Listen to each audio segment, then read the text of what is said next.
The Arab Spring has been accompanied by reported incidents of Christian oppression in the region. Many fear that their decline could mark a dramatic shift in the area. But how have Christian groups reacted to such reports?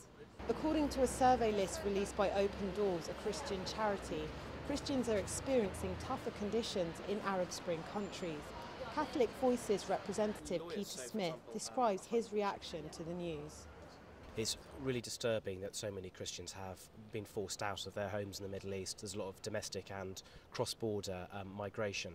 I think that there's a real problem in that for many, many decades under dictators in the Middle East, there was an easy peace where Christians could thrive, I suppose, quietly. And now that peace has been substantially upset by the rise in Muslim, Islamic fundamentalist groups, quite radical groups. Sid Cordell, leader of the Christian People's Alliance, is also concerned by reports of Christian oppression in the Middle East.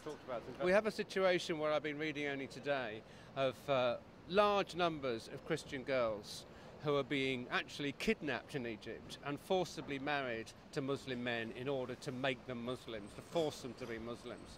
And under the law, there's no redress now. So that's happening at one level. At another level, what's happening in countries like Syria, for instance, and to a lesser extent in Jordan, is where uprisings are still in their infancy as well, or still not in control, if you like, of the country. They're still rising up.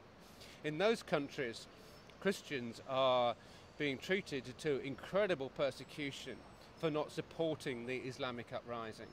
And that's a massive problem, and that's causing Christians to flee across the world in large numbers and families to be broken up, and it's a tragedy.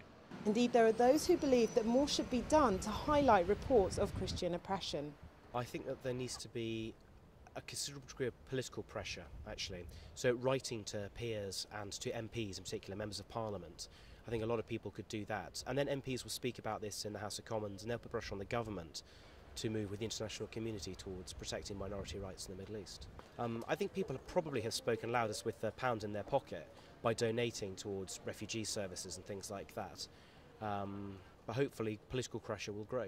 United Nations now needs to start getting involved to see what sort of states are rising up in the Middle East and to try and make sure that minorities within those states are protected. What does it mean to Christians in this country? Well, there's quite a lot of support for them and there's a degree of lobbying as well.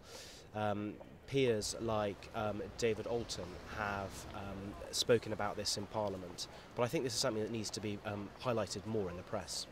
Many UK Christians hope that the Arab Spring doesn't become a Christian winter. Indeed, many Christian organisations are hopeful that the UK government will take action where reported incidents of Christian oppression occur. This is Celestina Olulode for JN1 in London.